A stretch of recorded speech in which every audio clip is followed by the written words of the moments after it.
Boa noite, pessoal. Tudo jóia? Hoje uma live bem bacana aí. Estamos esperando só o mestre do Polat entrar aí no ar. Oi, Edu, tudo jóia? Oi, Paulinho, tudo bem, cara? Tudo bem, graças a Deus. Tá me Como bom ouvindo te bem? ver. Tá Ô, perfeito. saudade. O áudio tá chegando bem aí também? Tá perfeito. Tá ótimo. O pessoal tá entrando aí. E as coisas como que estão aí, Edu? Tá indo tudo certo? Como que Não tá indo bem não, cara, tá muito difícil. tá devagar, né? Eu já tô em quarentena já desde meados de março, por conta da escola, né? Nossa, A gente nossa. fechou a escola, não dava para continuar, era muito risco, né? Sim, E, tá difícil, não tá fácil não. numa fase que a gente tem que atravessar aí, né? É, estão botando todos os EADs em dia, né, meu? É isso aí. A gente tá botando as ordens, as motos mais antigas lá. Mas É, já tem um pessoal entrando aí. É, é uma enorme satisfação ter um nome como você, uma pessoa do seu gabarito aí participando do nosso canal. A gente tem um contato aí dos cursos que eu fiz com você. Gostei demais, recomendo a todos que puderem procurar aí os cursos do Edu. É muito, muito bom, assim. Ele é um cara que conhece muito do assunto. E é um privilégio poder ter um nome como ele. Trabalhou com Fórmula 1, com tecnologias que são um pouco difíceis da gente alcançar, da gente ter acesso, né? Então, fala um pouco de você, do seu currículo gigantesco aí, que Bom, em primeiro lugar, eu quero agradecer o convite. Eu estou muito feliz de estar aqui com você, batendo um papo. A gente teve bons momentos lá no nosso encontro, lá no workshop, né? sim, E eu ainda não tive chance de visitar você aí na oficina. Mas eu tô prometendo, eu vou. bacana, vai ser um enorme prazer. Eu não gosto de falar do meu currículo. Desde criança, né? Eu sempre fui um entusiasta de automóvel. Eu queria ser corredor, eu queria ser um piloto de corrida. E por as circunstâncias da vida, né? A gente vai por onde os caminhos deixam ou as escolhas que a gente faz, né? Então eu falei, eu vou trabalhar com competição. E aí eu entrei para engenharia. Bacana.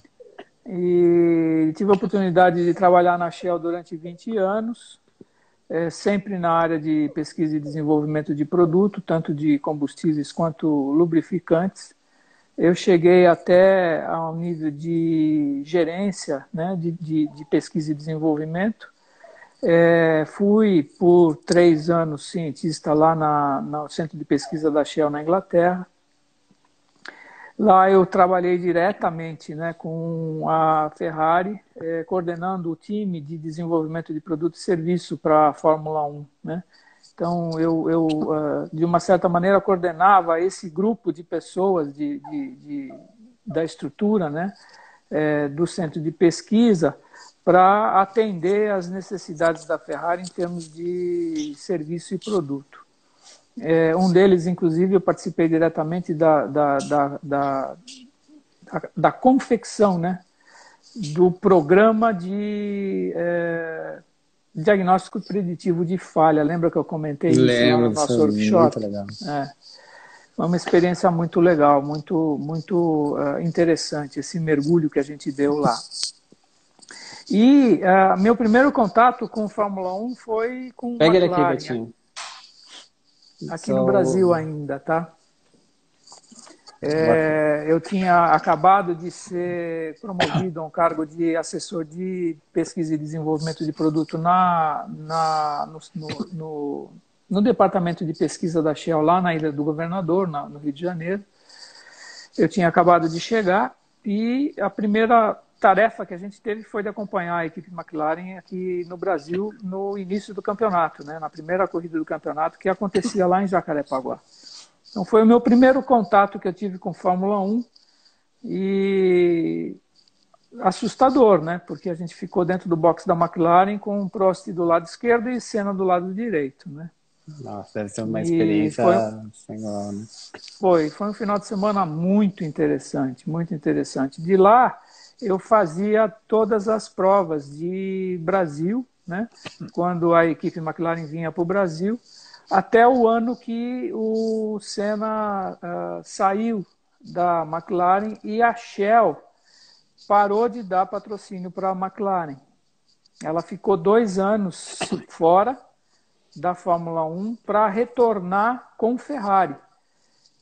A história da Shell com Ferrari é da década de 50, gente. Então, Nossa, bem a tradicional, Shell né? a Shell era a fornecedora oficial da Ferrari dentro da fábrica, né? Tinha tanque de combustível da Shell dentro da fábrica, um posto de abastecimento, fornecia lubrificantes e tudo mais. Então, esse retorno foi um retorno muito consistente no sentido dessa parceria com eles, né? E eu tive a oportunidade de trabalhar no centro de pesquisa quando a equipe tinha Schumacher e Irvine, depois o Rubinho Barrichello entrou. Eu ainda peguei 1 ano de Rubinho Barrichello antes de voltar para o Brasil. Que bacana. Aí eu saí da Shell. Quando eu voltei para o Brasil, eu acabei indo para gerenciar a tecnologia da Valvoline Internacional. A Valvoline estava se reestruturando a nível de América do Sul e eles me convidaram para assumir a gestão de tecnologia de lubrificantes para a América Latina. E nesse momento eu tive a oportunidade, né, como eu tinha uma ligação direta com o setor de pesquisa e desenvolvimento da Valvoline lá em Kentucky, né, lá em Lexington, eu fazia algumas viagens, 2 ou 3 viagens por ano para lá, para acompanhar os desenvolvimentos e pesquisas que eles faziam lá e o contato que eu tinha com o NASCAR, né? Porque a Valvoline tinha comprado uma equipe de NASCAR. Ela era proprietária, era a única empresa de lubrificantes ou de qualquer outra atividade que era proprietária de uma equipe, né? E foi muito interessante porque a visão do negócio é completamente diferente do que era a Fórmula 1, né? O americano sabe fazer marketing, né? Eles sabem vender o produto, né? E você aprende muito com isso. E, assim, ok, inúmeras experiências aí. Antes de eu ir para essa promoção para o Rio de Janeiro, eu vou trazer uma lembrança que eu acho que é um começo da nossa conversa aqui. Eu fui incumbido de acompanhar a equipe Honda de MotoGP no Grande Prêmio de Goiânia. Eu estava morando em Goiânia, trabalhando lá na área de suporte técnico para o mercado industrial e a Ilha do Governador, antes de eu me transferir para o Rio, me pediu para acompanhar a equipe Honda de MotoGP. E quem estava na equipe era o Wayne Rainey, o australiano, que estava precisando da vitória em Goiânia para ser campeão do mundo. Nossa, uma responsabilidade. E até onde eu me lembro, foi a única prova de MotoGP oficial do calendário que aconteceu no Brasil. Foi lá em Goiânia. E nessa época eu corria de kart lá em Goiânia. Já era o terceiro campeonato que eu fazia lá de kart. E eu acompanhei a equipe. Eu pude ter a oportunidade de ver uma Honda NSR 500 de 4 cilindros, né? 2 tempos com 200 cavalos de potência. Nossa, nossa. Aquela porra daquele motor virava 25 mil rotações por minuto, cara. Isso foi em 1987. Que surreal, que experiência. Surreal, completamente surreal. E o cara ganhou a corrida no final de semana, então foi uma festa. A gente saiu depois para a festa e eu já, da festa, peguei avião e fui direto para o Rio de Janeiro. Trabalhar no centro de pesquisa lá. É isso, algumas das histórias aí que eu vivi ao longo desses anos. Bacana. Pessoal, como eu sempre falo, né? Eu sou só um mecânico que Deus me abençoa com contatos com pessoas muito acima do que eu consegui estudar até hoje, né? Assim como o Silvio, o engenheiro da Repsol lá, o Edu foi um grande mestre, já fiz 2 cursos com ele. É uma dessas pessoas, assim, que conhecem, chegaram em lugares que eu provavelmente nunca vou conseguir chegar. Tipo, Fórmula 1 é um nível altíssimo, né? Então, eu conto sempre com o auxílio dessas pessoas para poder crescer. Então, a gente está tendo uma oportunidade aqui que não é para qualquer um, eu digo assim, né? Agradeço demais, Edu, mais uma vez. Falar pro pessoal, assim, o Edu, eu creio que ele não conhece muito sobre Harley, mas ele conhece muito sobre motor.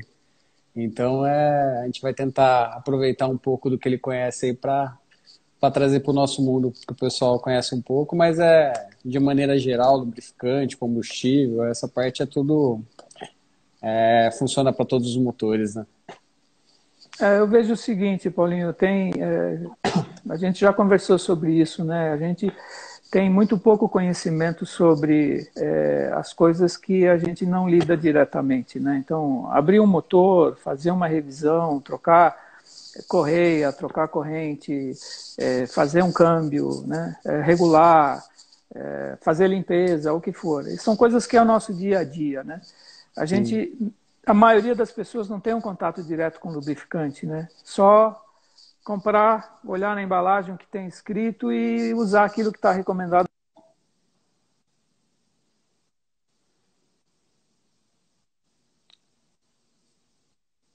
Isso.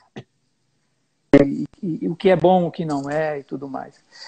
E é muito divertido quando a gente entra nesse mundo, né?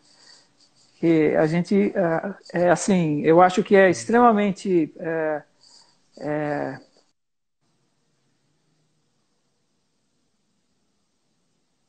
e Acho que deu uma corretada. Agora voltou. você tem muito mais confiança naquilo que você faz depois, né? Você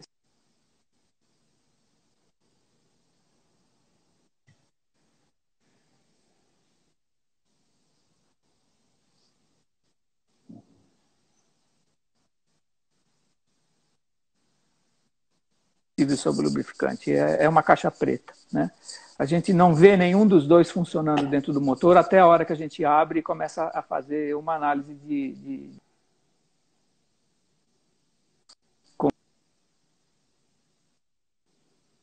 Sim.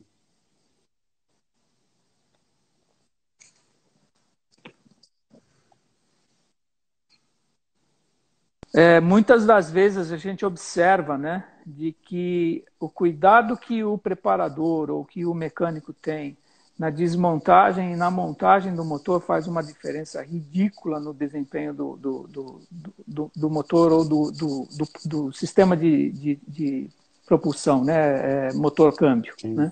Principalmente em motocicleta, né? Motocicleta é um Aham. troço extremamente sensível nessas regulagens, né? Porque eu tenho sempre motores muito. Isso é uma característica muito específica da Ô, Harley, Du, né? Oi. o pessoal parece que falou que tá falhando aqui. Deixa eu só confirmar aqui. Carol, tá Ah, melhor? Como que tá? A imagem e eu o estou sem som estão internet. ruins. É.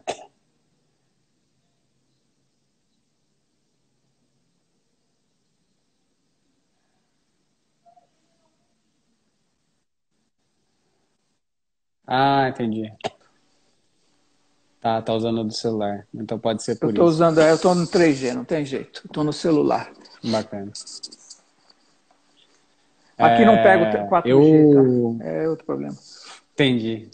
Não, tranquilo. Eu lembro num curso que você falou que vocês tinham uma manutenção preditiva, né? Tinha alguns pontos que colocavam alguns materiais para poder analisar o desgaste e já prever o que ia quebrar antes de quebrar, né? Eu achei sensacional isso aí. É um mundo que É, não pode chegar para a é, gente, mas é uma experiência, né?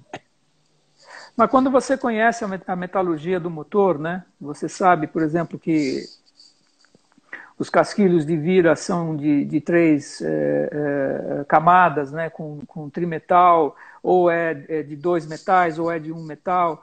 Você identifica, né, basicamente, a metalurgia do motor, determinado tipo de componente de liga.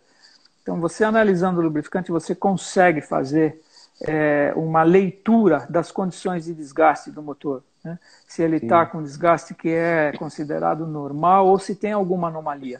E se tem alguma anomalia, se tem uma relação ou se tem uma relação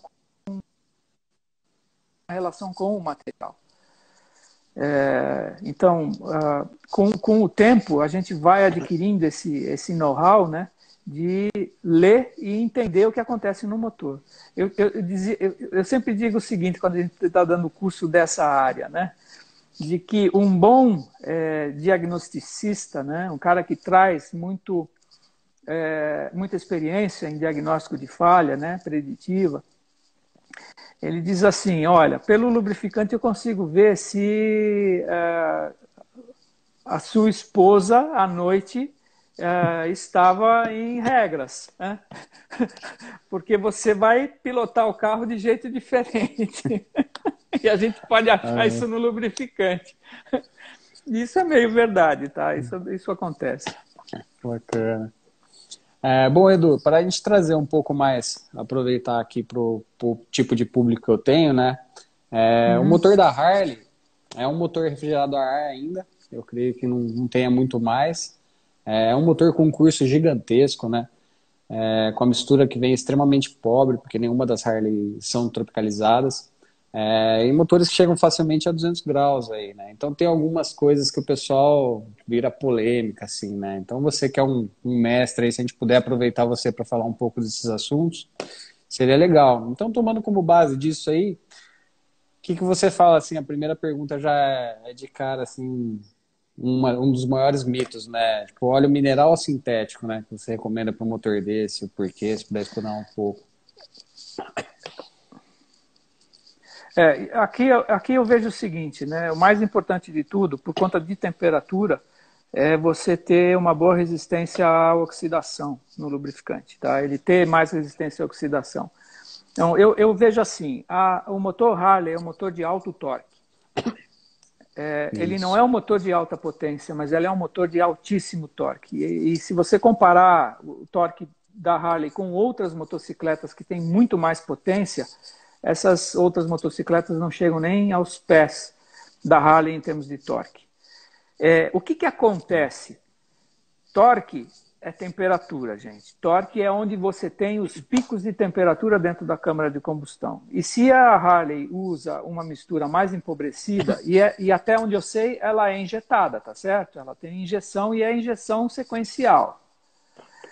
Eu tenho uma temperatura de câmara muito alta, muito elevada.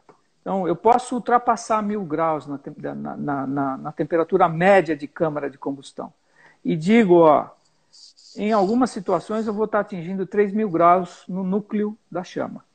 Tá? Então, o que acontece?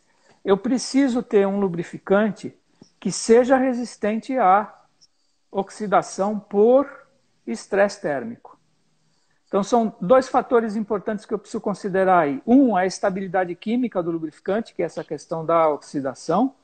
E a segunda é o modificador de viscosidade, né? O melhorador de viscosidade, que é uma borracha. Essa borracha tem que ser uma borracha de alta resistência ao cisalhamento, porque ela vai sofrer muita temperatura, aquecimentos e esfriamentos, aquecimentos e resfriamentos. Então, eu usaria um lubrificante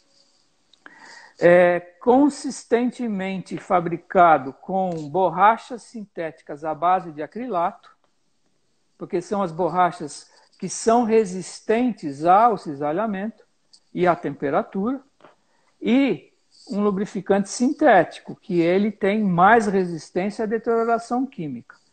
Não é diferente de um mineral, tá? O mineral também tem alta resistência à oxidação, porque ele carrega mais aditivo na formulação. Sim. Então, a formulação de um mineral e de um sintético, em termos de aditivação, ela tem cargas diferentes de pacote de aditivo, antioxidante principalmente, por conta de que um é mais resistente à oxidação do que o outro. Ponto. Mas o que eu digo aqui é o seguinte, que o mais importante de tudo é o nível de desempenho do óleo, porque é ele que vai determinar para mim quanto de resistência à oxidação esse óleo tem. Então, eu entendo que a Harley, ela recomenda óleos de última geração para as motos. Então, é um API SN, por exemplo, né? Provavelmente ela recomenda um grau de viscosidade um pouco mais alto em função dela trabalhar a temperaturas muito elevadas, né? Então ela faz uma compensação de viscosidade por conta de temperaturas muito altas do motor. Mas isso depende muito de folgas no motor, né? Porque a temperatura não quer dizer absolutamente nada, né? Se eu tenho as folgas adequadas e se a viscosidade está adequada para o fluxo que eu preciso de lubrificante pelo motor. E a gente não pode deixar de considerar o seguinte, que o lubrificante é um componente que faz o papel de resfriamento também. Ele vai circular no motor, vai remover calor e vai trocar esse calor no cárter, né? No reservatório. Então, se ele é fluido, se eu tenho fluidez no óleo, se ele tem uma circulação livre no sistema, ele também é eficiente em troca de calor, né? Então, ele também é responsável pela manutenção da temperatura do motor, independente da condição operacional que ele está, né? Então, na minha opinião, o óleo sintético me dá esses recursos. Fluidez absoluta, né? Em de operação, estabilidade química, né? E, sendo um API SN, eu estou no topo da categoria, seja ele qual for, se for um sintético ou se for um mineral ou se for um semissintético. Bacana. Tem uma pergunta que o pessoal normalmente tira. Isso. Basicamente é isso. Tem o Luiz, ele é um cara que discute bastante nos grupos e bem tecnicamente até. Aí ele perguntou, no caso, assim, se a gente estiver comparando um sintético da Harley, um semissintético, eles recomendam como excelente, né? Pode ser usado óleo mineral de motor diesel, que tem especificação também para motores a gasolina e etanol, e o TBN do óleo de motor diesel é maior que os óleos de motores a gasolina. Confere isso? Você conhece um pouco de óleo diesel? Confere. E é importante você considerar o seguinte, de que ele também precisa atender ciclo Otto. Então, ele é um API CJ alguma coisa, CJ4, por exemplo, né? Um topo de escala de diesel, mas ele tem que ser um SN também. Legal. Porque acho que tem que haver uma compatibilização, tá? Oi? Acho que é CI4. Tem que haver uma compatibilização. CI4. Legal. Então, quando você tem as duas máximas categorias, o TBN, o aditivo detergente, dispersante detergente do lubrificante, ele tem uma carga um pouco maior. E esse aditivo, além de ser um aditivo que tem uma ação de limpeza muito acentuada, ele também é um multifuncional, ele também é um anticorrosivo, ele também é um antioxidante, né? Ele tem o poder de conservar o lubrificante e não deixar o lubrificante deteriorar. Então, ele está trazendo uma coisa que é real, é correta, está certíssimo. Tá? Legal. Estou vendo bastante gente acompanhar e tem bastante gente acompanha você também. E o Jefferson Queiroz, que é o instrutor da América Latina da Harley Davidson, na América Latina, né? Não é nem no Brasil. Está acompanhando a gente aí também. Vixe, Maria. Outro grande parceiro. Legal. Se você eu sou fã da pouco Harley, mais... cara. Legal. Se você puder falar um pouco mais sobre viscosidade, coeficiente de atrito, as coisas, tem muita gente que não conhece um pouco disso, né? O que como que acontece a formulação do lubrificante, né? Ultimamente, né, a gente está vendo alguns movimentos em termos de mercado caminhando para viscosidades muito mais baixas de lubrificante, né? E isso tem muito a ver com a questão de redução de atrito no motor. Não só a redução do atrito mecânico, mas a redução também das perdas por atrito fluido, as perdas que o próprio lubrificante produz nele mesmo em função da sua viscosidade, da sua característica de escoamento, né? Viscosidade é uma propriedade de resistência ao escoamento do lubrificante e ela a gente mede essa característica nos lubrificantes com viscosímetros, com aparelhos específicos para isso. Quanto menos viscosidade eu tenho, menos perda por atrito fluido, né? Menos perda por resistência ao escoamento eu tenho no sistema. Ao mesmo tempo, para eu ter baixas viscosidades, e aí a espessura do filme lubrificante depende dessa viscosidade, tá? E ela depende também da folga que eu tenho no motor. Então, só para dar uma dica para vocês, a espessura do filme, ela é em torno de 1000 vezes menor do que a folga que eu tenho no motor. Nossa, é surreal, Se eu estiver com a viscosidade correta. Tá? O que significa isso? Significa que naquele espaço físico que eu tenho, né, entre os planos de atrito, né, os planos de movimento relativo, né, eu tenho 1000 camadas de lubrificante. Basicamente isso. Se eu erro para menos, essa folga vai fazer isso aqui. Tá? Então eu vou ter vibração no motor. Se eu erro para mais, se eu coloco uma viscosidade muito mais alta do que é aquela recomendada ou aquela que foi dimensionada para essa folga, eu não vou ter as 1000 camadas. Eu vou ter muito menos. Né? Eventualmente eu vou ter 100 camadas só. E aí o óleo não consegue fluir pelo sistema. Eu tenho uma resistência ao escoamento muito alta. Então, tanto na vibração quanto na falta de lubrificante, eu vou produzir efeitos de contato metal-metal e sobreaquecimento do sistema. Tá? Então, a viscosidade do óleo, gente, é extremamente importante para eu garantir a vida útil do motor, porque ela está dimensionada para as folgas que eu projetei no meu motor. Então, se eu tenho lá, por exemplo, uma folga de 0,05, 0,04 milímetros, né, ou 4 centésimos de milímetros, a folga que vai estar, a espessura do filme lubrificante vai ser uma fração disso. Né? 5 milésimos, né? Vai ser 5 milésimos, né? Vai ser alguma coisa muito menor, né? Então, o que acontece? Eu preciso saber qual é essa folga, para eu especificar qual é a viscosidade correta para essa folga. Então, para uma folga de 5, 6 centésimos, a viscosidade na operação é 50, não é CE 50, não tem como ser diferente. E hoje a gente está falando de motores que estão trabalhando com décimos de milésimos de folga. Ok? Então aí eu vou botar um 0,20, né, amigo? Eu vou botar um óleo muito menos viscoso, porque um óleo 50 não vai entrar ali. Né? Eu vou ter um problema de desgaste no prematuro no motor com a viscosidade errada. Eu entendo que a especificada pela Harley deve ser algo como um óleo 5W50 ou 10W50. Não, a gente está trabalhando com 20W50 e 15W50, mais ou menos. Tá, okay. Eu desenhei um óleo junto com o Silvio, né? A gente fez alguns ensaios lá na oficina. A gente está usando para os motores que eu preparo 10W50, para ele fluir um pouco mais rápido na parte fria e manter a folga especificada, né? Tá. Ali você não vai ter jeito. Você vai ter que trabalhar com óleo no pico de temperatura operacional no óleo 50. Legal. Né? Mas se você quiser baixar para 5, você pode. Um 5W. Eu usaria um 5W.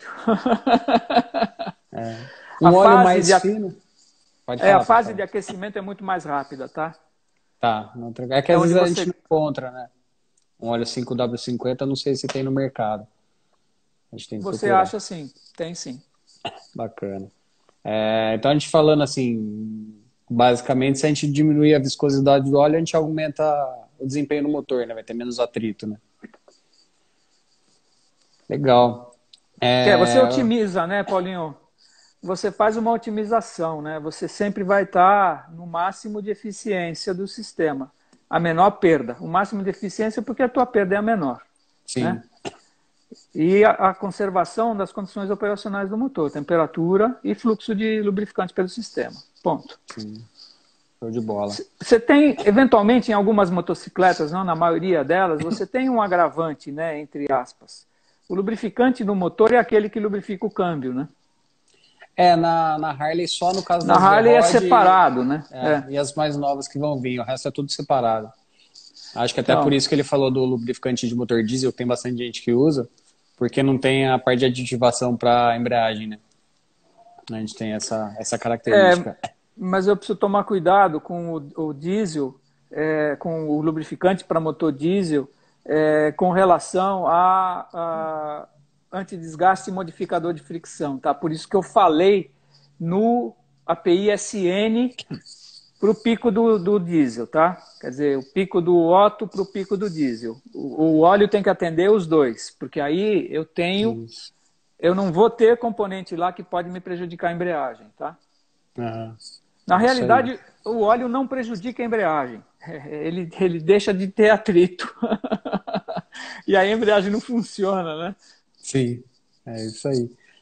Tem as normas, a maior parte das normas de óleo hoje, o 2050, são medições a 20 e a 100 graus, se eu não me engano, né? O E aí pouco, 2050, é isso. É que pouca não, o gente fala 2050, do HTHS, né? Que é uma medição um pouco mais extrema do óleo, né? o HTHS é o Aí High Temperature, shear, High Shear Stability, né? Então, é um teste de viscosidade que é feito após um ensaio de alta temperatura, alto cisalhamento, tá? Então, a temperatura é 150 graus e ele passa por uma bomba de diesel com bico injetor. caramba, Ele que bacana. passa 100 vezes nesse ciclo, tá? De injeção a 900 bar de pressão. E aí eu meço se o óleo perdeu a viscosidade. Ou seja, eu estou testando se o melhorador de viscosidade é estável ao cisalhamento. Show. Então, se eu tenho lá um óleo, por exemplo, um 5W30, eu jogo nesse teste e ele tem que variar a viscosidade depois do ensaio a 100 graus 30% só. Ele não pode perder mais do que 30% da sua característica. Por que isso acontece? É legal saber isso, né? Por exemplo, eu vou fazer um óleo 20W50, tá? Vou pegar o exemplo da Harley, dos óleos que são recomendados pela Harley. Um 20W50. Para fazer um 20W50, eu vou pegar um óleo 20W e vou misturar melhorador de viscosidade. Eu vou jogar uma borracha sintética dentro dele. Então, essa borracha sintética vai manter a viscosidade dele, 20W, na baixa temperatura, mas quando o óleo aquecer, não vai deixar a viscosidade do 20W cair. Ele vai manter a viscosidade, então ele vai ficar com um comportamento de um óleo SR50. Legal. Quando ele cisalha, quando quebra essa borracha, ele volta a ser um 20W, então o óleo afina. Ele perde as propriedades de manutenção de viscosidade em alta temperatura. Ele fica fino. Né? E aí, já era. Né? Por isso desse teste. Esse teste é para garantir a estabilidade térmica ao cisalhamento. Legal, Da bacana. borracha. Pessoal, para quem está entrando ainda não conhece, a gente já fez uma apresentação. O Polatti é um grande mestre aí, com um currículo gigantesco. Ele ministra alguns treinamentos, workshops de combustível de competição, lubrificante. Então tem bastante coisa e ele está terminando um curso à distância, que aí vai facilitar muito para muita gente, né? O pessoal que não mora próximo aqui, para poder ter acesso ao curso. Então quem puder acompanhar ele lá, vale muito a pena. Assim. A gente está falando aqui em pouquíssimo tempo que a gente vai conseguir passar. No curso é um dia inteiro, já é muito pouca coisa que a gente consegue absorver de tudo que ele sabe, né? Então a gente está tentando aproveitar um pouquinho aqui dessa experiência.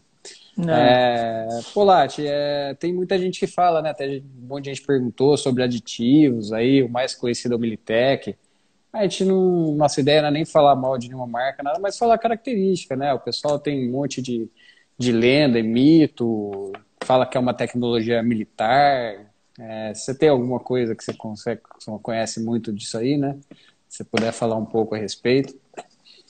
Olha, Paulo, a gente teve a oportunidade no workshop de estar olhando, né, de uma forma um pouquinho mais pontual, né, mais crítica, né, com relação ao uso de aditivos em lubrificante. O lubrificante, gente, assim, a minha escola é centro de pesquisa, é laboratório, né, e é dinamômetro, e é teste de campo. Essa é a minha vivência. Eu olhar a formulação do óleo e ver lá todos os componentes que a gente joga lá dentro, né? Testando em dinamômetro e olhando os resultados daquilo que a gente está desenvolvendo em termos de tecnologia química, né? Olhando a parte mecânica, o que efetivamente aquilo está produzindo de efeito benéfico e de proteção aos componentes do motor. Então, quando a gente formula o lubrificante, a gente formula para atender essa especificação. E o óleo vai passar por uma bateria de ensaio em dinamômetro severo.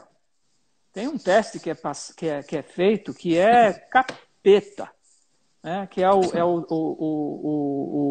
3, o teste sequência 3H. É ridículo que esse óleo passa, né? E a gente formula para ele aguentar. E uma das medidas que é feita nesse ensaio é desgaste. A gente vai pesar, a gente pesa a componente do motor antes de montar, pesa o componente do motor depois que passou pelo ensaio. E vê quanto de material foi perdido. E ele não pode perder mais do que uma determinada quantidade. Então, a gente já joga lá dentro aditivo para aguentar o tranco. Aí vem a informação no campo da mídia dizendo de que o troço é condicionador de metais, né? Eu tenho a dizer para vocês o seguinte: todo aditivo que vai no lubrificante é condicionador de metal. Ele não funciona do outro jeito. Todos eles são condicionadores de metais. Os que já tem lá, Seja qual for né? o componente, já está lá, né? Então não tem essa de que eu dreno óleo com o produto e ele não deixa o motor travar. Ele não vai deixar o motor travar porque o aditivo do óleo já fez o papel dele, tá? É o que eu posso dizer para vocês, né? O que a gente observa? A gente observa alguns elementos que são críticos, no meu entender. Eu dimensionei o lubrificante, joguei lá os componentes para que ele faça o papel dele. E aí eu jogo um estranho lá dentro. No caso do Militech, aí eu vou dizer o nome, eu vou afinar o óleo. Lembra disso? Quando a gente colocou o Militech no lubrificante, a viscosidade caiu. Eu perdi viscosidade. E o que é pior, eu perdi a viscosidade de duas maneiras, né? Eu diluí o meu melhorador de viscosidade, né? E além disso, eu perdi viscosidade nos dois lados, né? Isso daí que eu queria... Eu lembrava do teste. Pô, memória, né? O que aconteceu com a espuma? Espuma, borbulha, né? E a espuma ficou oclusa no óleo, ela não sobe para a superfície. E, desculpa, motor vai bater óleo, não tem como. Aquilo vai estar sendo agitado constantemente. Eu vou ter formação de espuma. E um dos aditivos que a gente joga lá dentro é um antiespumante orgânico, à base de um composto orgânico de silício, para quebrar essa espuma rapidamente. Na hora que eu jogo um corpo estranho lá dentro, eu não sei o que ele vai fazer. E ele pode prejudicar. E quando a gente vê esse prejuízo, a gente vê essas mudanças que podem ser prejudiciais, né? E a gente está lá, não vendo nada acontecer dentro do motor, né? E acreditando que aquilo é o melhor dos mundos, tá? Então, assim, tem aditivo lá dentro, eu não preciso colocar mais nada no lubrificante. E qualquer aditivo que eu vou jogar lá dentro, eu vou modificar propriedades físico-químicas do óleo, do lubrificante. Eu vou tirar ele da originalidade dele, né? Então, cuidado com aditivos. É bom a gente saber o que a gente está colocando lá dentro, testando mesmo, sabendo o que é, fazendo testes de desempenho e testes de laboratório para a gente ver o impacto que é isso. Lembra que eu mostrei os resultados dos ensaios que eu fiz lá, um benchmarking que eu fiz com aditivo? Lembra? Lembro. Então, ali é a prova de quem faz o bem e quem faz o mal. E o resultado, na maioria deles, não é muito satisfatório, não, gente. Não, eu mesmo eu usei muito tempo aditivo, o Militech, inclusive, defendia, cheguei a trabalhar com ele por anos, e foi nesse treinamento aí que mudou todo o meu entender, né? Até algumas outras coisas sobre outras marcas de lubrificante e tudo que foi sensacional. Foi um dia que, meu, mudou minha vida, assim, na parte da mecânica, né? Foi um dia bem marcante. O O que, pessoal fala sobre éster clorado, parece que a composição, né, de alguns melhoradores de atrito, isso aí traz algum dano para o motor, alguma coisa assim? Parece que não pode usar nos Estados Unidos, alguma coisa desse sentido, né? os compostos à base de cloro, Paulinho, já tinham sido proibidos no Brasil há bastante tempo, tá? A gente usava muito aditivo de cloro para fluidos de corte, para usinagem, né? Em metalúrgicas, tá? O composto à base de cloro, ele tem uma propriedade de refrigeração muito forte, muito intensa. Então, quando você está gerando muito atrito, ele funciona como um refrigerante, como um elemento para baixar a temperatura. Então, o fato de ser um éster, né, ele tem uma propriedade de modificação de atrito, e o fato de ser clorado, ele tem uma propriedade de resfriamento, de refrigeração muito intensa. Então, pensando nisso, ele não seria um mau aditivo. Só que esse troço evapora, vai para a atmosfera e ele é altamente tóxico. Tá? Não é altamente tóxico. Ele vai provocar um dano brutal na atmosfera e ele é tóxico para o ser humano. Por isso que foi proibido o uso disso. Né? Legal. Nos Estados Unidos também, não é permitido mais usar nenhum composto derivado de cloro. Tá? E o Militech basicamente é um éster clorado. Tá? Eles dizem que não tem composto de cloro, mas na hora que você vê lá a formulação do produto, você vê que ele é um éster clorado. Né? E vai um solvente lá para diluir esse componente. Tá? Que é o que derrubava a viscosidade, né? Então, a gente até Exatamente. concluiu no dia que até pode ter um resultado em dinamômetro que venha trazer um benefício em potência, mas pode ser relativo a ter baixado a viscosidade do óleo, né? E na hora que você constantemente utiliza aquela mistura, né, você pode estar acumulando um problema, mas no sentido de que a temperatura vai subir, o motor vai trabalhar numa condição de regime um pouco mais severa em termos de temperatura, por conta do abaixamento da viscosidade, né? E o dano vem não no curto prazo, né? Longo Ele prazo. vem mais no médio e longo prazo. Bacana. Olá, tem mais alguma coisa que quer falar sobre lubrificante? Senão depois a gente podia passar um pouquinho para combustível. Mas aí a live é sua. Se você tiver o que você tem de informação boa para passar para a gente aí, a gente está aí para aprender, né? A gente é só espectador aqui. Não,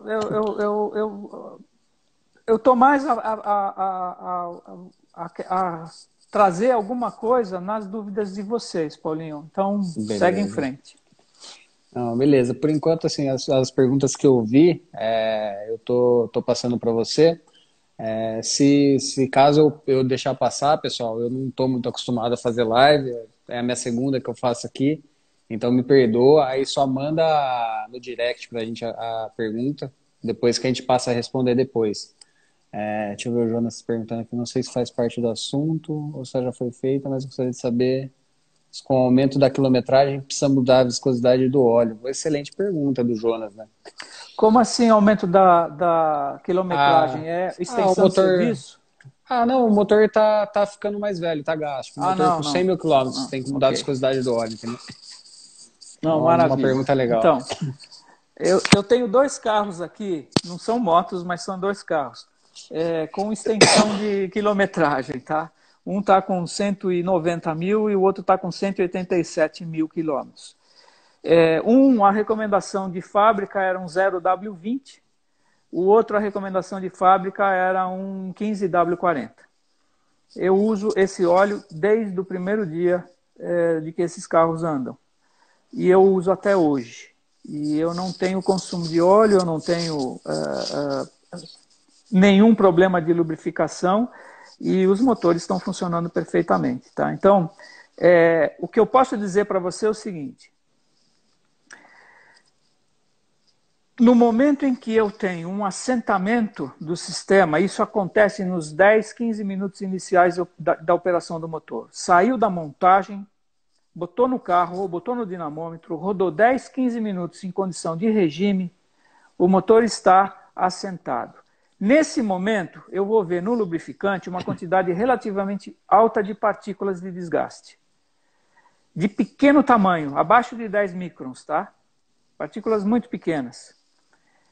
Dali para frente, eu vou observar de que esse desgaste cai e fica sempre num regime muito pequeno de desgaste ao longo do resto da vida do motor.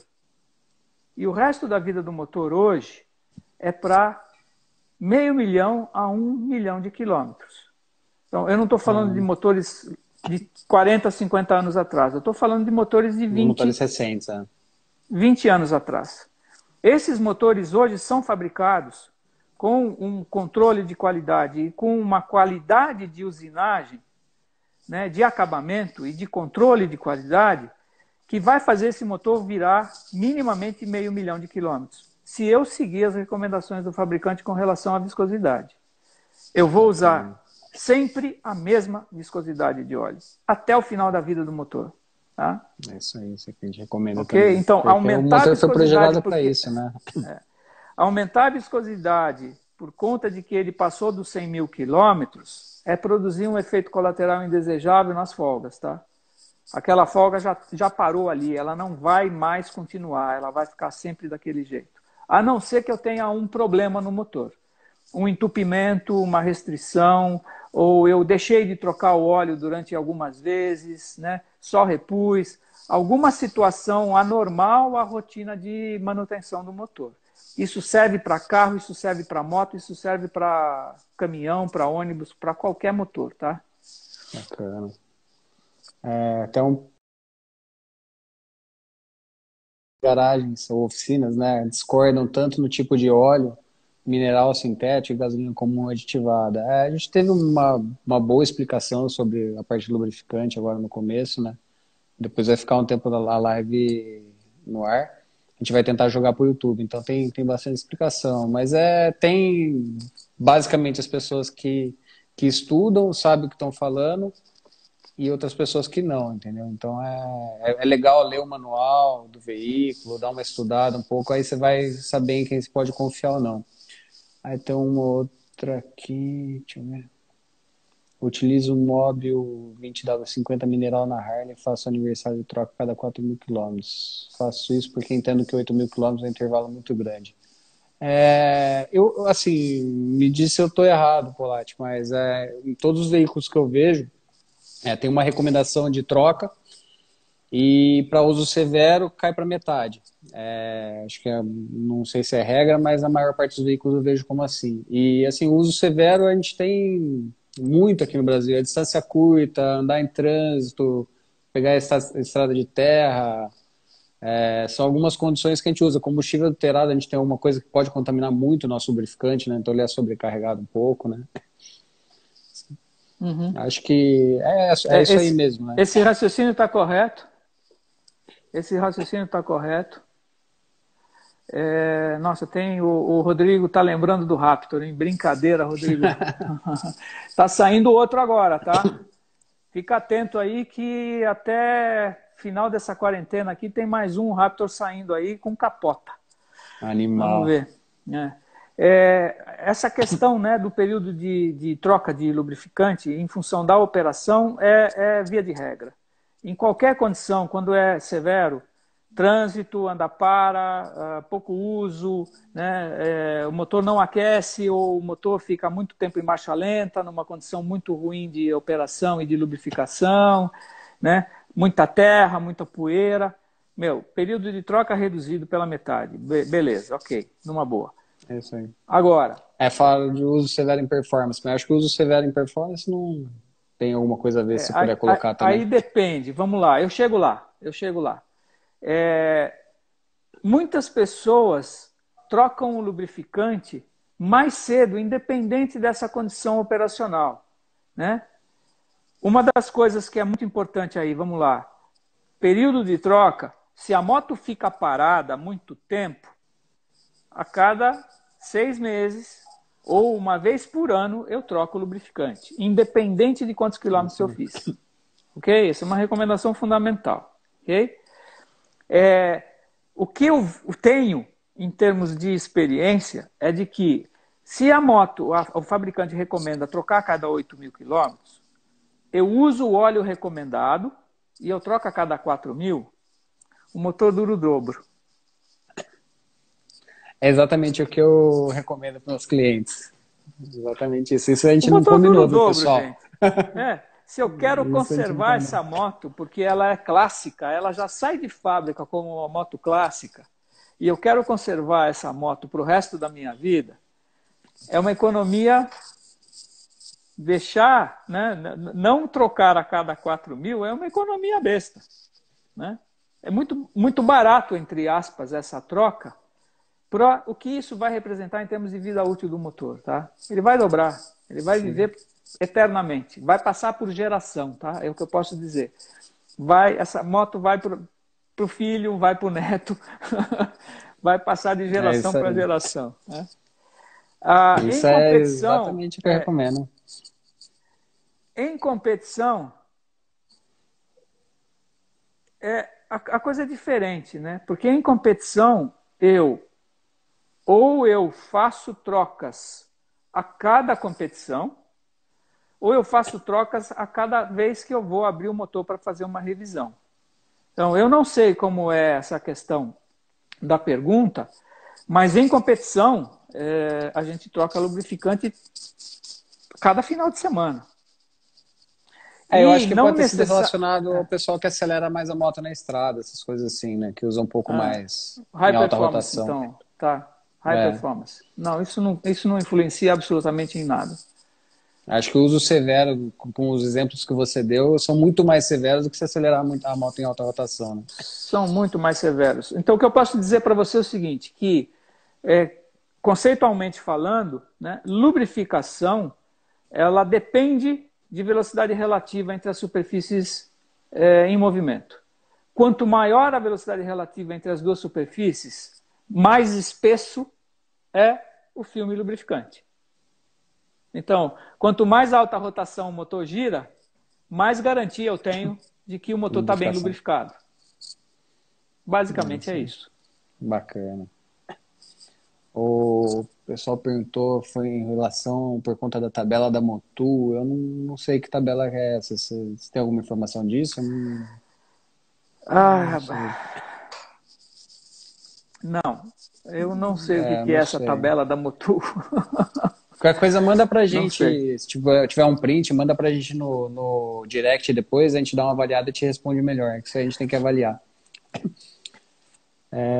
Também é um trabalho de casa meu. Eu vou pesquisar essa tabela da Motul para entender o que eles estão recomendando, tá? Eu vou Porque eles pedir para podem ele, se estar ele puder fazendo alguma mandar, eu te recomendação. repasso. Eles podem estar fazendo alguma recomendação em termos de operação a período de troca. Talvez seja isso. Legal. Até porque Até isso aí. tem alguns lubrificantes da Motul, desculpa, Paulinho, tem alguns lubrificantes da Motul que não tem nenhuma especificação de desempenho, tá? É um lubrificante especial para competição e ele não atende no rótulo nenhum desempenho de nenhum fabricante. Então, eu não sei se isso tem a ver com recomendações dessa tabela, tá? Tá, beleza. Era isso aí mesmo. Então, eu acho que de lubrificante a gente falou bastante coisa, né? Assim, bastante coisa. Se a gente ficar do lado do Polat, a gente pode ficar, acho que uns 2, 3 anos, a gente não vai conseguir aprender tudo ainda, né? Então, quem tiver a oportunidade de fazer um treinamento com ele vai ver que é muita informação que a gente consegue pegar em um dia e ainda dá sede de buscar mais. Quem que é que está com álibi agora para andar com alta rotação no motor? Tem. Essa foi boa.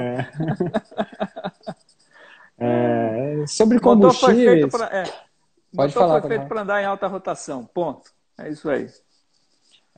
Na Harley, a gente tem uma consideração no manual que a gente tem que usar combustível acima de 91 octanas. Até conversando com o Jefferson, o pessoal da engenharia, né, a construção dos motores da Harley tem uma alta tecnologia de materiais para poder suportar tudo que suporta, né? Então, homologação, tudo.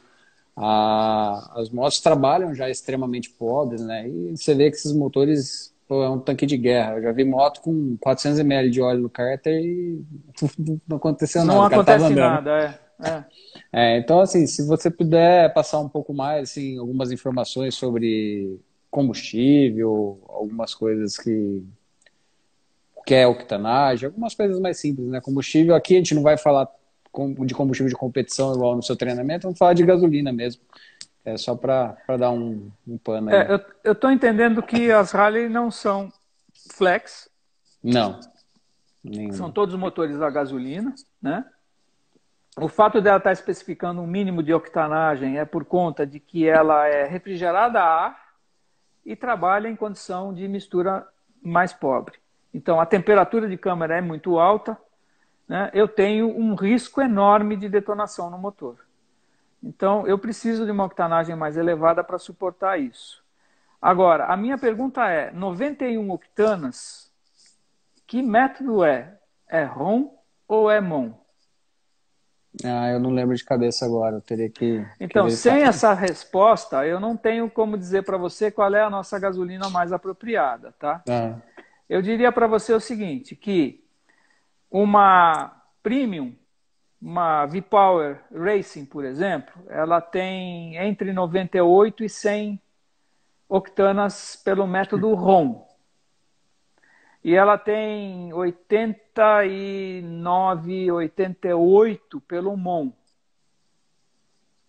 A soma das duas dividido por 2 dá 94, é isso? 93, 94, é uma coisa assim. 93, 94, ok? O que acontece?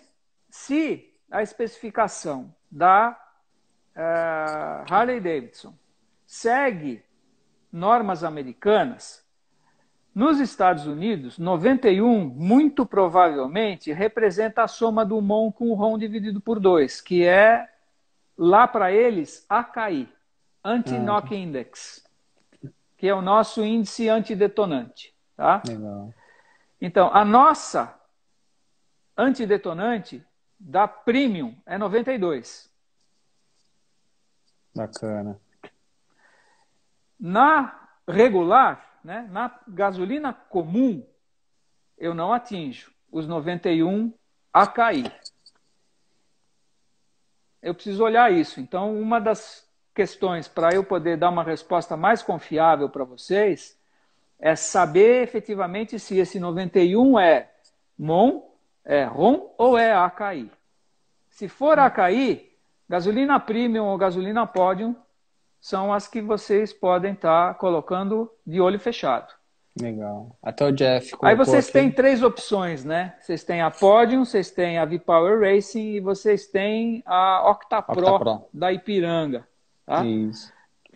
Vocês querem uma resposta, né? Das três, a melhor é a V-Power Racing, tá? É a que eu mais gosto de usar também. Bacana. O Jefferson colocou aqui Não o é... método IAD, que é a média dos dois. então é o 91, é o AKI americano mesmo. Então é Bacana. premium, é gasolina premium. Legal. Ô, Polatti, vai encerrar logo a nossa live. A gente pode tomar mais uns minutos seu, terminando essa live, que a gente começa outra em seguida, só para conversar um pouquinho mais, é pouca coisa mais. Vamos embora. Então, Estou aqui. em breve. Eu acho que eu vou encerrar e já volto já. Pessoal, então Tá. já retorne e volta, só para a gente não cortar o assunto no meio. Deixa eu só ver se teve alguma pergunta. Acho que dá tempo de responder. O cara perguntou se a gasolina Podium faz o motor aquecer mais. Nunca vi isso. Combustível. A lenda, né? Não. Aí é uma questão de relação ar-combustível e não é muito Isso. diferente dos três tipos, tá? Legal. Não, e a Podium, as Premium, né, elas têm menos álcool do que a comum e aditivada, né? Então, na teoria, ela tem que aquecer menos, né? Ela vai trabalhar com a mistura um pouquinho mais rica, né? O Rodrigo falou do Raptor, o que ele usa, né? O Raptor é álcool. Show de bola. Vai um metanolzinho lá assim, vai. Um nitro Beleza. também. Show. Eu vou Tem encerrar uma aqui, a gente misturinha já... assim. Bacana. Vou encerrar, a gente já volta lá. Aí você fala até um pouquinho Beleza, do te Raptor. aguardo. Até já. Falou.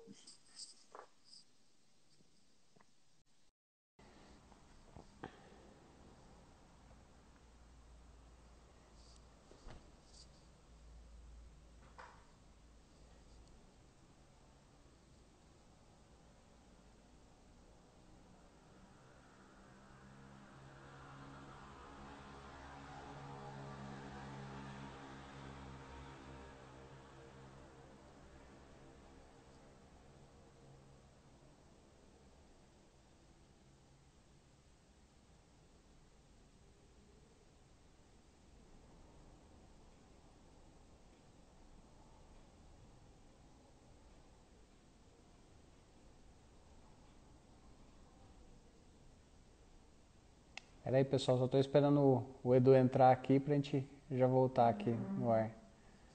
Aqui.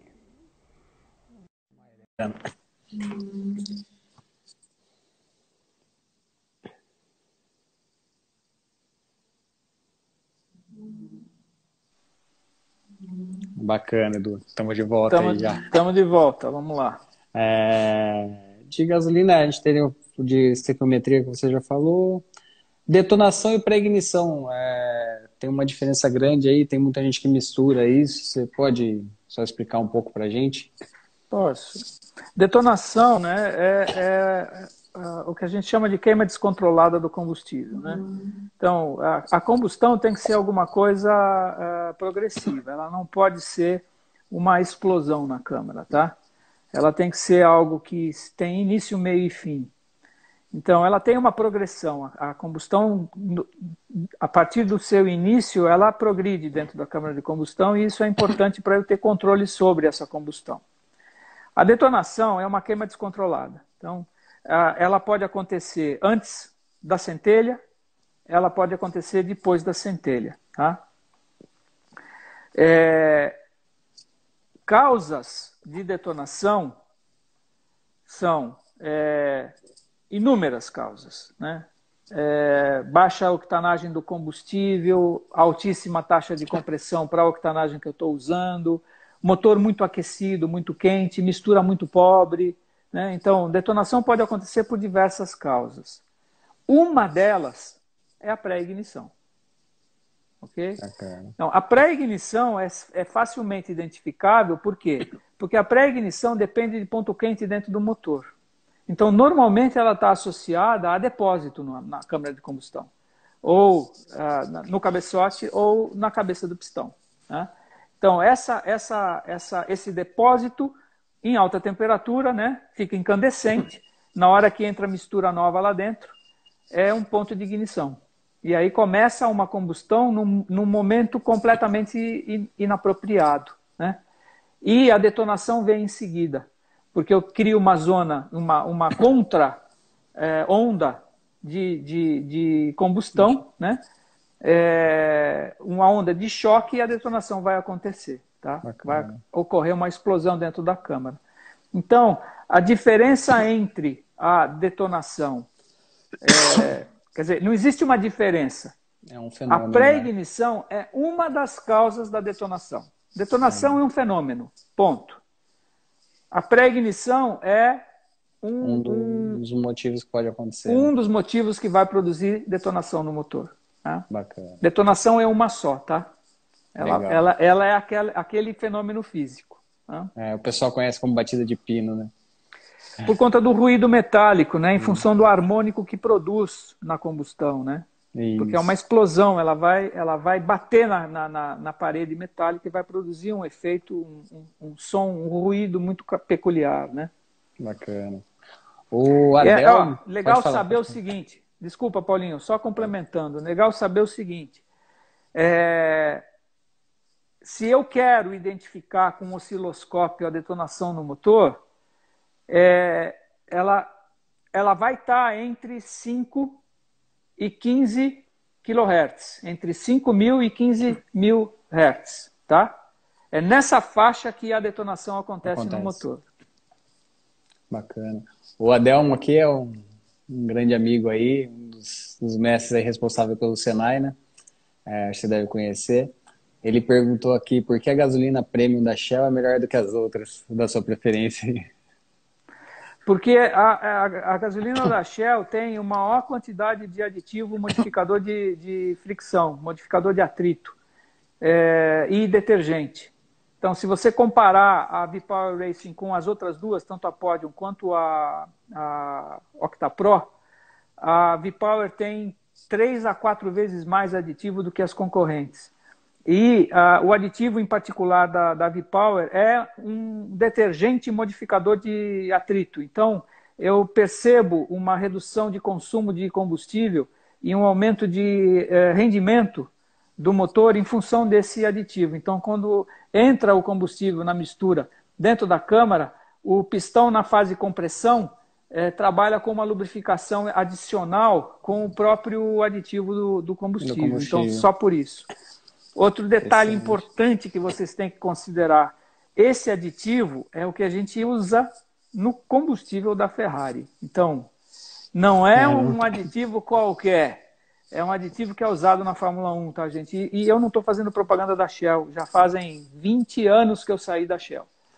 Isso é efetivamente o que acontece com a tecnologia que é desenvolvida nas pistas, tá? Vai para o campo, vai para o mercado. Legal. Foi até legal isso. A gente fez uma live semana passada com o Silvio da Repsol, tá acompanhando aí, também um amigão. E eu não queria colocar ele para falar de marcas porque não é legal, né? Ele representa uma marca, né? E aí essa live com você, além do seu know-how aí com as competições, você tá livre para falar, né? Então é bem legal que a gente pode ser bem imparcial. Achei demais, Polatti, assim, a experiência que a gente teve aqui nesse tempo. Eu acho que seria legal agora você falar um pouco do Raptor, que acho que deve ter um bocado de gente curiosa para saber o que é o Raptor que está sendo comentado aí.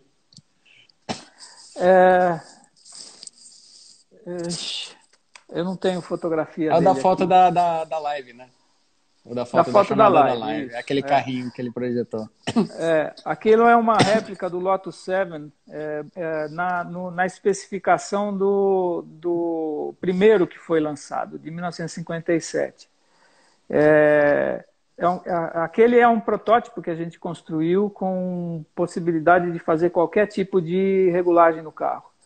Então, toda a parte de setup de chassi e suspensão é possível, né? Você tem a possibilidade de aumentar a bitola, diminuir bitola, aumentar entre-eixo, diminuir entre-eixo, mudar roll center dianteiro, roll center traseiro, roll axis, a altura do carro, posição de amortecedor mola, motor eu consigo mexer 10 centímetros para frente e para trás, eu mudo o centro de massa do carro. Assim, eu faço o que eu quero com ele. Qual é o objetivo disso? A gente montar um projeto que era minimalista, né? No caso, baseado no Lotus 7 do Colin Chapman, que é totalmente minimalista, um carro muito simples. A gente fazer um upgrade nele, em termos de projeto, então, suspensão independente nas quatro, com semi-eixo flutuante na traseira, com diferencial traseiro, eu poder mexer na dinâmica do carro como eu quero, para poder entender dinâmica veicular. Ponto. No momento que a gente montou o carro, fez um setup, foi para a pista, acertou o carro, a gente não mexeu mais, porque o carro pregou no chão de um jeito que ficou muito bom. E o que aconteceu? A partir daí, foi feito o projeto do carro de rua. Então, a gente está terminando de construir o carro de rua, que é o projeto original, ele tinha um motor Rocan, um Ford Rocan 1.6, preparado pelo Sérgio Performance lá de Santo André, um preparador assim de mão cheia, um cara que eu admiro profundamente, extremamente profissional e competente. Ele fez uma preparação nesse motor, era um motor que a gente usava na DTM, né, na Copa DTM, que era das Courrierzinhas, né, das Ford Courier. Eu peguei esse motor, a gente fez uma preparação nele com módulo aberto, montamos nesse protótipo com câmbio Eaton, o câmbio do Stock Car e diferencial do Ômega, com semi-eixo flutuante atrás. Suspensão independente nas quatro com esse monte de regulagem. O carro de rua mudou um pouco. O carro de rua foi para um Duratec injetado de 180 cavalos. A gente está abrindo o módulo, colocando um módulo importado para trazer esse motor para uns 230 cavalos, aspirado, não tem nada de turbo aí, tá? É tudo aspirado. Tem gente que sabe faz aspirado, né? Gente que não sabe faz turbo. Isso é uma fala do Duckworth, do cara da Cosworth, tá? Do Keith Duckworth. O que acontece? Esse carro, ele vai ter capota, ele é capotado, todo fechado, com porta basculante. O carro ficou maluco, o cara ficou doido. Ele está praticamente pronto, a gente já está na fase de acabamento dele para fazer a montagem e homologar para a rua. Animal, bacana. O carro vai Legal pesar demais. 750 quilos. Com mais de 200 cavalos. Com 230 cavalos. Eu tive um Smart Brabus. Ele tem nessa faixa de 800 quilos, mas com 100 cavalos já foi o carro mais É o divertido que eu tive diabo. até hoje. Agora É o imagina diabo. com mais do dobro da potência, né? É o diabo. É um kart, tá? Bacana. É um Bacana. kart. Polat, assim, eu só tenho a agradecer demais a oportunidade que você deu pra gente, assim, a gente é uma oficina só mecânico, a gente poder trazer um nome como você aí para passar, mesmo que por pouco tempo, tanto de informação que você passou, pelos comentários, o pessoal, todo mundo gostou. Gostaria, assim, de você poder falar um pouco mais dos seus treinamentos, para até quem quiser se aprofundar mais poder entrar em contato e fazer o treinamento e conseguir aprender muito mais do que deu para fazer nessa 1 hora e pouco aqui que a gente está conversando, né? Bom, em primeiro lugar, a honra é toda minha, tá, Paulinho? Você está me convidando, para mim é uma honra enorme, tá? É um prazer estar aqui conversando com você e esse povo sensacional que está aí ouvindo a gente, fazer essas perguntas incríveis e a gente está podendo trocar um pouco. É um prazer para mim estar aqui trocando. Ao mesmo tempo, eu estou recebendo um monte de coisas, né? Eu não estou entregando, eu estou recebendo também. Então, o que eu posso trazer para vocês com relação o que é, né, o nosso trabalho? A gente está realizando alguns workshops na área de preparação. Então, já existem 2 workshops que a gente já promoveu presencialmente, que foi combustíveis de competição, né, para motores de competição e lubrificantes para motores de competição. Agora a gente está com um terceiro workshop, que é um segundo de lubrificantes na área de diagnóstico preditivo de falha, específico para eu entender como é que eu uso o lubrificante para eu olhar o meu motor e diagnosticar o meu motor antes que aconteça qualquer coisa, até para poder avaliar se o trabalho que eu estou fazendo de montagem dele está correto ou não, né? Está adequado ou não, se eu posso melhorar esse processo ou não. A gente está vindo por um outro caminho, eu estou vindo também com um projeto de um workshop de setup de chassi, que a gente vai estar com engenheiros de pista, com carro, para fazer setup em parte prática, né? E a gente está passando isso tudo para EAD. Nós já estamos com o curso de EAD funcionando, da área de combustíveis de competição, tá? Esse EAD já está disponível. Inclusive está numa promoção agora nessa quarentena que vai encerrar na terça-feira que vem. Legal, nem sabia Ainda dá disso. tempo, eventualmente, do pessoal poder ter o ganho aí do bônus, né? A gente está dando um desconto de 20% agora durante essa pandemia. E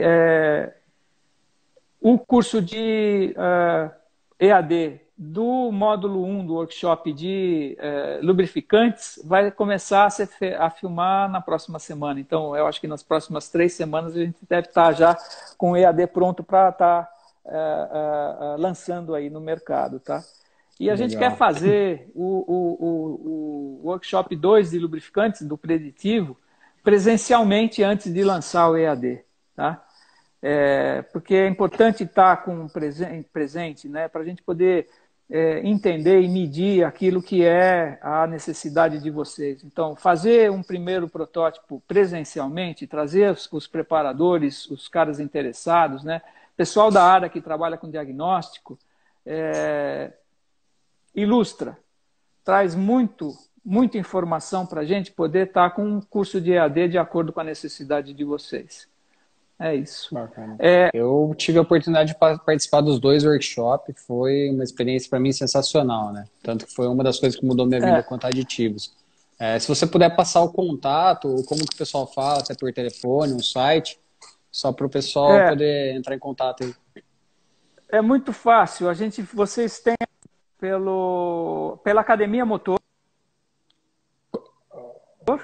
né? A Academia Motor é o protagonista desse trabalho que a gente está fazendo. Entrando na página do Face, né, Da Academia Motor, vocês já vão ter lá as informações para fazer o contato, o telefone de contato e tudo mais para fazer matrícula e inscrição, o que for.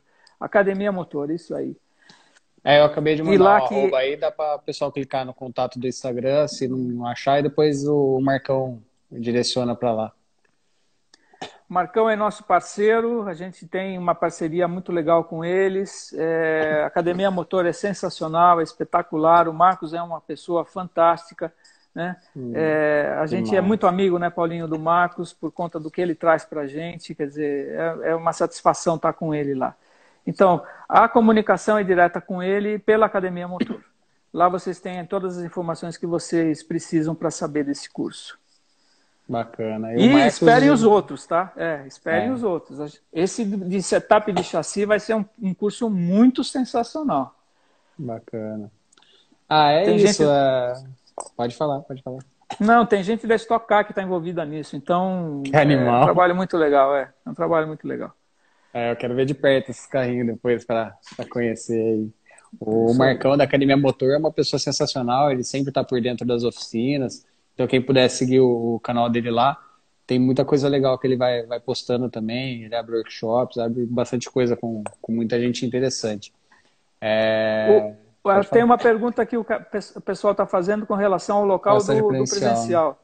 Presencial é aqui em São Paulo, tá? Mas não significa que a gente não possa se deslocar para presencial fora se a gente conseguir um número mínimo de pessoas, tá? Legal isso aí. A gente pode estar fazendo isso fora. Inclusive, a gente recebeu um convite de fazer isso lá em Porto Alegre, né? O pessoal da Fiotec. Qual o número mínimo de pessoas que vocês fecham um treinamento para o pessoal saber? 10 pessoas dá para fechar um treinamento. Dá para fazer rapidinho, então não é um número gigante. Então é bem acessível. É acessível. Sim. E aí fala tudo direto com o Marcão. Bacana. Então, pessoal, quem puder, manda bala lá com o Marcão. Vocês podem organizar. 10 pessoas é um número fácil, acho, de levantar. E aí marca com o Edu, que é uma experiência sensacional. Vale muito a pena. Eu vou falar para vocês o seguinte, que eu me divirto pra caramba, viu?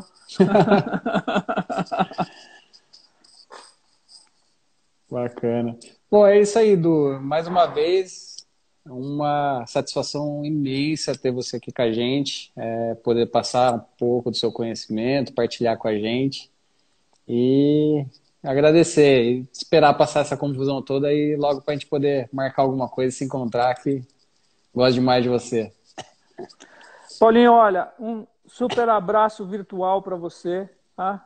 Eu agradeço do fundo do coração a oportunidade de estar conversando com você e com o teu público aí, que é muito sensacional. E vamos mais para frente, numa outra oportunidade, conversar mais sobre histórias, né? Trazer um pouco das histórias de vida que a gente tem.